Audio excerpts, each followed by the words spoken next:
नमस्कार दोस्तों, पीसीएस गुरुजी में एक बार फिर आपका स्वागत है। दोस्तों, आज हम टेस्ट 4 लेकर आए हैं अपने यूपी पीसीएस की जो टेस्ट सीरीज चल रही है उसमें टेस्ट 4 में जो सवाल पूछे गए थे, आज हम उन कुछ सवालों को डिस्कस करेंगे यहाँ पे और उन कॉन्सेप्ट को समझने की कोशिश करेंगे। आइए दोस्तों शुरू करते हैं। दोस्तों, पहला सवाल है ये टू मैच द फॉलोइंग है। सूची 1 में डिफेंस एक्सरसाइज जो इंडिया या दूसरे देशों के साथ किया है या बीच में एक्सरसाइज हुई है, चाहे वो आर्मी की हो चाहे वो नेवी की हो, और दूसरी तरफ सूची 2 में वो कंट्रियों के नाम दिए गए हैं। तो सूची 1 में है Sampreeti, hand in hand, friendship, Mitra Shakti, और सूची 2 इधर में कंट्रीज के नाम दिए गए हैं। तो दोस्तों पहला शुरू करते हैं सी से। फ्रेंडशिप के बारे में डिस्कस करते हैं। दोस्तों आजकल हमने देखा है कि थोड़ा सा रूस का जो रुझान है वो पाकिस्तान की तरफ हुआ है। वो इसलिए हुआ है क्योंकि इधर इंडिया और अमेरिका में थोड़ी सी संबंध मजबूत हुए हैं। तो रूस ने इसको काउंटर करने के लिए, जब भी इंडिया अमेरिका की तरफ ज़्यादा झुकता है तो रूस काउंटर करने के लिए पाकिस्तान की तरफ थोड़ा सा झुक जाता है। तो आजकल अमेरिका और इंडिया में दोस्ती है, तो उसको काउंटर करने के लिए रूस ने पाकिस्तान के साथ मिलकर एक फ्रेंडशिप नाम की एक डिफेंस एक्सरसाइज की है। तो सी का हो गया 2। हैंड इन हैंड ये एक्सरसाइज है इंडिया और चाइना के बीच में हर साल एक्सरसाइज की जाती है, जिसका है बी का 1। तो दोस्तों ऑप्शन है बी। और संप्रीति जो है वो है भारत और बांग्लादेश के बीच में एक्सरसाइज, और मित्र शक्ति भारत और श्रीलंका के बीच में डिफेंस एक्सरसाइज का नाम है। तो दोस्तों ऑप्शन है बी। दोस्तों आपको टेस्ट सीरीज के बारे में थोड़ा बता देते हैं। दोस्तों ये 70 डे प्रोग्राम है। ये ऑलरेडी टेस्ट सीरीज ऑलरेडी चल रही है 12 जुलाई से, और इसमें हम 50 टेस्ट आपको प्रोवाइड कर रहे हैं 40 मॉड्यूल के रूप में, और 10 फुल लेंथ पेपर हैं। और इसके बारे में थोड़ी जो भी आपको जानकारी अगर लेना चाहते हैं तो दोस्तों आप इसे इस नंबर पे कॉल कर सकते हैं 8317040152 पे। और दोस्तों ये मनी बैक गारंटी के बारे में जो इन्फॉर्मेशन है वो ये है कि दोस्तों अगर मान लीजिए कोई भी स्टूडेंट इसको ज्वाइन करता है और वो रोज़ पेपर देता है और रोज़ टेस्टों में पास होता है, लेकिन ईश्वर न करे वो अगर प्री नहीं निकाल पाता है तो हम उसका पैसा वापस करेंगे। इसके पीछे एकमात्र मोरल ऑब्लिगेशन ये है कि अगर बंदा पढ़ रहा है और पास कर रहा है और उसके बावजूद भी टेस्ट प्री नहीं निकाल पा रहा है, तो इसका मतलब हुआ कि हमारे स्टडी मटेरियल में ही कुछ प्रॉब्लम है। तो अपनी हम मोरल रिस्पॉन्सिबिलिटी लेते हुए उसका पैसा वापस करेंगे। तो अगर किसी को टेस्ट सीरीज ज्वाइन करनी है या इसके बारे में इन्फॉर्मेशन लेनी है, दोस्तों इस नंबर पर वो 8317040152 पे कॉल कर सकता है। दोस्तों दूसरा क्वेश्चन देखते हैं। हड़प्पा सभ्यता से संबंधित निम्नलिखित कथनों में कौन सा कथन असत्य है? ए, सबसे पहले कपास पैदा करने का श्रेय हड़प्पा सभ्यता के लोगों को है। बी, कपास का उत्पादन सर्वप्रथम सिंधु क्षेत्र में होने के चलते यूनान के लोग इसे सिंडन कहने लगे, जो सिंधु सबसे उद्भूत हुआ है। मोहनजोदड़ो से बुने हुए सूती कपड़ों का एक टुकड़ा मिला है और कई वस्तुओं पर कपड़े के छाप मिले हैं। और डी, इसमें से कोई नहीं। दोस्तों असत्य, अब यहाँ इंपॉर्टेंट है, ये ब्लाइंड प्लेन है असत्य। यहाँ पे सत्य असत्य का थोड़ा आता है तो इसको थोड़ा कंफ्यूज होता है। तो हमें असत्य कथन देखने हैं, मतलब गलत कथन देखना है। तो दोस्तों इसका आंसर है डी। इसमें तीनों जो कथन है ऊपर ए बी सी हैं वो तीनों राइट हैं। आगे देखते हैं। सल्तनत कालीन तकनीकी और आर्थिक विकास से संबंधित निम्नलिखित कथनों में से कौन सा कथन सही नहीं है? सल्तनत कालीन, ये इंपॉर्टेंट लाइन है, ध्यान रखिए, ठीक है। भारत में चरखे का पहला लिखित उल्लेख इसामी की फतुह उल सलातिनी से में मिलता है। रेशम कीट पालन की प्रथा दिल्ली सल्तनत में प्रचलित हुई। अमीर खुसरो ने 13वीं सदी के अंत में कागज के इस्तेमाल संबंधी जानकारी का उल्लेख किया। और सिकंदर लोदी द्वारा समय सूचक उपकरणों का प्रयोग सल्तनत काल का एक प्रमुख आविष्कार है। तो दोस्तों सही नहीं है, मतलब गलत स्टेटमेंट के बारे में हमें बात करनी है। तो दोस्तों इसका आंसर है डी। सिकंदर लोदी द्वारा समय सूचक उपकरण का उपयोग नहीं किया गया, बल्कि फिरोज शाह तुगलक द्वारा इसका समय सूचक उपकरणों का प्रयोग किया गया है। बाकी तीनों ऑप्शन ये सबसे पहले चरखे का उल्लेख जो है इसामी की फतह उल सलातिनी में मिलता है। रेशम कीट का पालन दिल्ली सल्तनत में प्रचलित हुआ और अमीर खुसरो ने कागज़ के बारे में जानकारी दी। ये तीनों स्टेटमेंट सही हैं, सिर्फ डी स्टेटमेंट गलत है जिसमें सिकंदर लोदी के बारे में बोला गया कि समय सूचक यंत्र उन्होंने इस्तेमाल किया। सिकंदर लोदी ने नहीं किया, बल्कि फिरोज शाह तुगलक ने किया। अगला क्वेश्चन है दोस्तों, अधिकरण मतलब ट्रिब्यूनल के संबंध में निम्नलिखित कथनों पर विचार कीजिए। पहला है, मूल संविधान में अधिकरण के संबंध में कोई उपबंध नहीं है। मूल मतलब ओरिजिनल कॉन्स्टिट्यूशन जो था उसके बारे में, उसमें अधिकरण के बारे में कोई संबंध नहीं है। केंद्रीय प्रशासनिक अधिकरण के आदेशों के विरुद्ध संबंधित उच्च न्यायालय की पीठ में भी याचिका दायर की जा सकती है, मतलब इसके खिलाफ आपको हाई कोर्ट में भी आपको अपील कर सकते हैं। और तीसरा, केंद्र प्रशासनिक अधिकरण के अध्यक्ष की नियुक्ति राष्ट्रपति द्वारा और राज्य प्रशासनिक अधिकरण की अध्यक्ष की नियुक्ति राज्यपाल द्वारा की जाती है।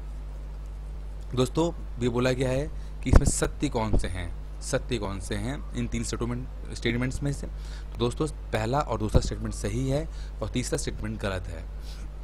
लेकिन दोस्तों समझने से पहले देखते हैं थोड़ा सा ट्रिब्यूनल के बारे में बात कर लेते हैं। ये ट्रिब्यूनल की पावर हमें आर्टिकल 323A में आती है। संविधान 323A में ये ट्रिब्यूनल या अधिकरण के बारे में कॉन्स्टिट्यूशन में बताया गया है। Parliament passed a law to establish administrative tribunal in India. Parliament ने एक लॉ पास किया था जो एडमिनिस्ट्रेटिव ट्रिब्यूनल के बारे में था, और इसको नाम दिया गया था एडमिनिस्ट्रेटिव ट्रिब्यूनल एक्ट 1985 में ये हुआ था। तो मतलब ये ओरिजिनल कॉन्स्टिट्यूशन में नहीं है, 1985 में ये आता है। और प्रोवाइड्स फॉर एडजस्टमेंट और ट्रायल ऑफ डिस्प्यूट्स और complaint with respect to recruitment and condition of civil services of public servant.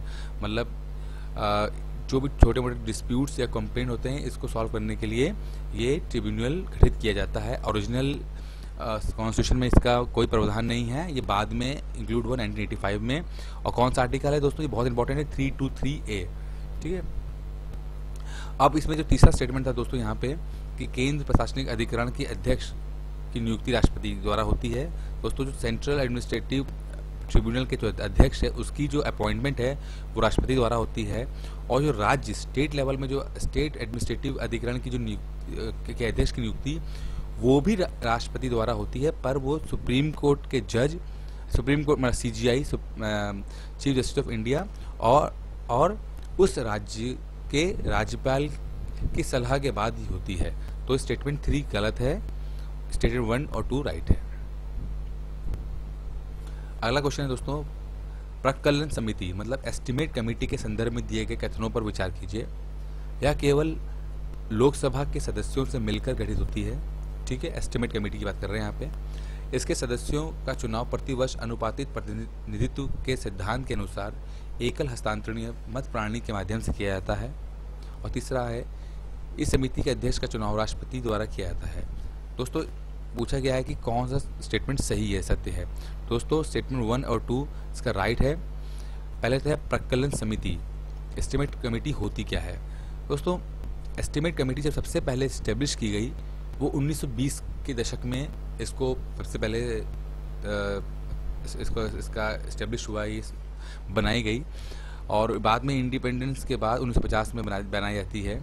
इस कमेटी में काम क्या है दोस्तों कि ये कमेटी जब गठित होती है वो जो बजट में जो भी एस्टिमेट होता है, क्या घर में हम बनाते हैं किसी काम के लिए हम एस्टिमेट बनाते हैं, उसका बस समझ लीजिए वही है कि ये पूरे देश का बजट में क्या क्या चीज़ें होनी चाहिए और क्या क्या इसका एस्टिमेट होना चाहिए उसका एक खाका तैयार करके देती है ये एस्टिमेट कमेटी, प्रकलन कमेटी हिंदी में कहते हैं। और सजेशन देती है इकोनॉमिक्स इन पब्लिक एक्सपेंडिचर की, कैसे कैसे एक्सपेंडिचर किया जाए, इसमें सजेशन देती है। अब इसमें जो सबसे इंपॉर्टेंट आता है वो 30 मेंबर होते हैं। ये याद करने वाली बात है कि 30 मेंबर्स की कमेटी है दोस्तों, बहुत सबसे बड़ी कमेटी होती है एस्टिमेट कमेटी। 30 मेंबर्स होते हैं और 30 के 30 मेंबर लोकसभा से होते हैं। मतलब सारे मेंबर जो होते हैं वो लोकसभा के हैं, राज्यसभा का एक भी मेंबर इसके अंदर नहीं होता है। मतलब 30 के 30 मेंबर इसमें लोकसभा के होते हैं, राज्यसभा का कोई मेंबर नहीं होता। ये इंपॉर्टेंट है, याद कर लीजिएगा। और हर साल इसके अंदर एवरी इसमें प्रिंसिपल ऑफ प्रोपोर्शनल रिप्रेजेंटेशन से ये चुने जाते हैं दोस्तों। जैसे जिस पार्टी का जितना प्रतिनिधित्व लोकसभा में होगा उतना ही मेंबर उस हिसाब से इस कमेटी में उनके लाए जाते हैं। सबसे इंपॉर्टेंट यहाँ पे पॉइंट है दोस्तों कि मिनिस्टर्स कांट बी इलेक्टेड, मतलब कोई भी मिनिस्टर जो कैबिनेट मिनिस्टर या राज्य मंत्री होगा वो एस्टिमेट कमेटी में नहीं आ सकता है। ठीक है, ये इंपॉर्टेंट है, मिनिस्टर कांट बी इलेक्टेड।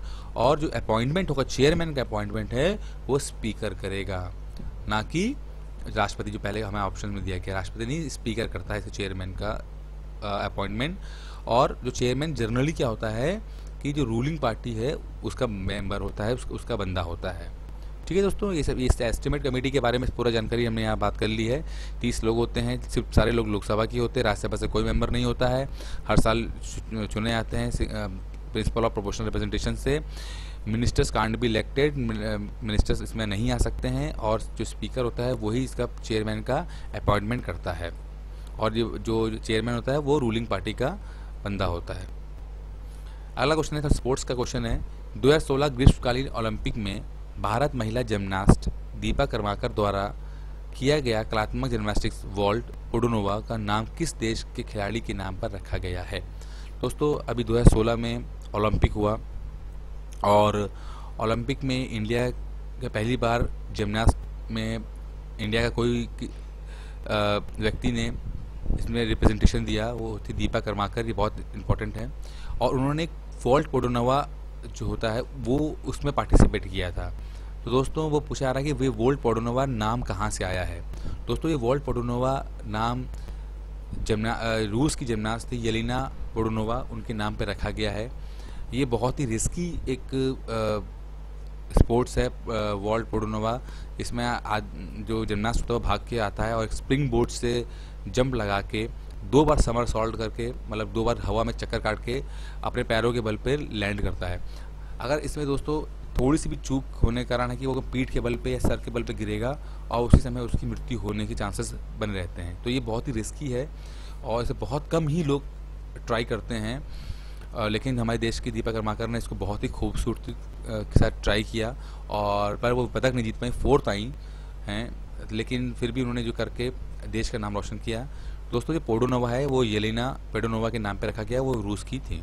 सबसे पहले इन्होंने ही, येलेना पोडोनोवा ने ही इसको किया था। अगला क्वेश्चन दोस्तों, निम्नलिखित में से कौन सी कंपनी भारत की महारत्न कंपनियों में शामिल नहीं है। दोस्तों महारत्न, नवरत्न कंपनी होती हैं और मिनी रत्न 3 कंपनियां होती हैं, और इन्हें पूछा गया कि महारत्न कंपनी इनमें से कौन सी नहीं है। एनटीपीसी और आईओसी, एचएएल, एसएल। तो दोस्तों इन चारों में से जो एचएएल है वो महारत्न कंपनी नहीं है। दोस्तों 7 उपक्रम हैं इंडिया के जिनको महारत्न कंपनी का दर्जा दिया गया है। ये हैं SAIL, NTPC, ONGC, IOC, GAIL, भेल और CIA, coal India of limited. वर्तमान में 17 उपक्रमों को नवरत्न और 73 उपक्रमों को मिनी रत्न का दर्जा दिया गया है। तो 7 हैं हमारे महारत्न, 17 हैं हमारे नवरत्न और 73 हैं, 73 हैं हमारे मिनी रत्न।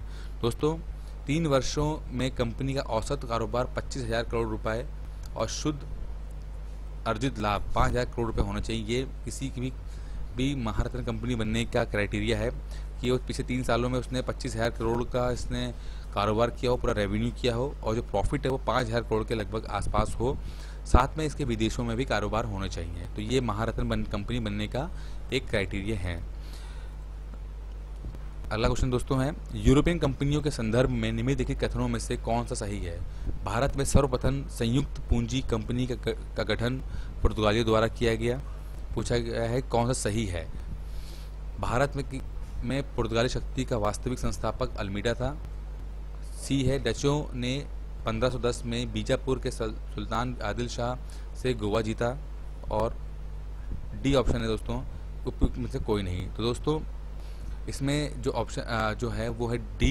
इसमें से तीनों ही स्टेटमेंट गलत हैं। पहला स्टेटमेंट है कि भारत में सर्वप्रथम जो संयुक्त पूंजी वाली कंपनी थी वो पुर्तगाल ना होकर डच थी। डच ने सबसे पहले संयुक्त पूंजी की कंपनी गठित की। इसके पीछे कारण ये था दोस्तों कि डच यूरोप में, यूरोपियन जो कंट्रीज थी, ये पुर्तगाल या अंग्रेज, इनमें सबसे आखिरी में आज़ाद हुआ था, और आज़ाद होते ही ये जैसे पुर्तगाल है या इंग्लैंड है उनकी तरह ही तर्ज पे ये साम्राज्यवाद नीति का इसने अनुसरण किया। लेकिन इतना पैसा नहीं था कि ये पुर्तगालियों से या डच या अंग्रेज़ों से डायरेक्ट पंगा ले पाता। तो इसने क्या किया कि संयुक्त पूंजी की वाली कंपनी बनाई, जिसमें साहूकार, शासक सब मिलके इन्होंने पैसा जमा किया और उनको भेजा। यही संयुक्त पूंजी के कारण ये लोग इतने ज़्यादा डिसीजन तुरंत नहीं ले पाते थे, और ये इसलिए सफल भी ज़्यादा नहीं हो पाए। दूसरा है ऑप्शन है कि भारत में पुर्तगाली शक्ति का वास्तविक संस्थापक अल्मीडा था, तो अल्मीडा वास्तविक नहीं था, अल्बुकर्क था, वो पुर्तगाली शक्ति का वास्तविक संस्थापक था और उसी ने 1510 में बीजापुर में सुल्तान आदिल शाह को हरा के गोवा जीता था। तो उसका आंसर है डी। लास्ट क्वेश्चन दोस्तों है, स्वदेशी आंदोलन के संदर्भ में निम्नलिखित कथनों पर विचार कीजिए। कांग्रेस के बनारस अधिवेशन में, हम स्वदेशी आंदोलन के बारे में बात कर रहे हैं दोस्तों। पहला इसका स्टेटमेंट है कि कांग्रेस के बनारस अधिवेशन में नरमपंथी नेताओं के विरोध के बावजूद इसका समर्थन किया गया। और दूसरा है, यद्यपि आंदोलन का विस्तार बंगाल से लेकर महाराष्ट्र एवं पंजाब तक था, फिर भी दिल्ली इससे अछूता रहा। दोस्तों ये पूछा गया कि स्टेटमेंट कौन सही है, तो दोस्तों ये दोनों स्टेटमेंट गलत हैं। पहली बात ये है कि स्वदेशी आंदोलन को लेकर नरमपंथी और गर्मपंथी दोनों ही नेता लोग एकजुट थे और उनमें कैसे कोई बहुत बड़ा डिस्प्यूट नहीं था, लड़ाई झगड़ा नहीं था। सिर्फ एक बात को लेकर, मुद्दे को लेकर थोड़ा सा ये लोग इनमें आपस में थोड़ा सा मनमुटाव था। वो था कि जो नरमपंथी लोग थे वो चाहते थे कि जो स्वदेशी आंदोलन है वो बंगाल में ही रहे, लेकिन जो गर्मपंथी थे वो चाहते थे कि ये इसको पूरे देश में फैल जाना चाहिए। तो ये एक पॉइंट पे लेकर थोड़ा सा आपस में इनके बीच मनमुटाव था। और दूसरा स्टेटमेंट जो बोलते हैं कि दिल्ली इसमें अछूता नहीं था, तो दोस्तों पहली बात तो बताएं कि जो पुणे और मुंबई में तिलक ने, बाल गंगाधर तिलक ने, और पंजाब में आपका लाला लाजपत राय और अजीत सिंह, और दिल्ली में सैयद हैदर रज़ा, इन्होंने स्वदेशी आंदोलन को लीड किया था। तो ये कहना कि दिल्ली से अछूता था, ये गलत है। तो इसका आंसर है डी, ना एक ना दो, दोनों ही स्टेटमेंट गलत है। तो दोस्तों ये ख़त्म करने से पहले आपको फिर से बता देते हैं, ये टेस्ट सीरीज स्टार्ट हो गई दोस्तों। 70 डे प्रोग्राम की 50 टेस्ट में बोले जाएंगे, 40 मॉड्यूल हैं, 10 फुल लेंथ पेपर हैं और PCS यूपी PCS की ये टेस्ट सीरीज़ है। किसी को भी अगर ज्वाइन करना है तो 8317040152 पे हमें कॉल कर सकता है। ठीक है दोस्तों, अगला वीडियो लेकर जल्दी हम हाजिर होते हैं। जब तक के लिए धन्यवाद।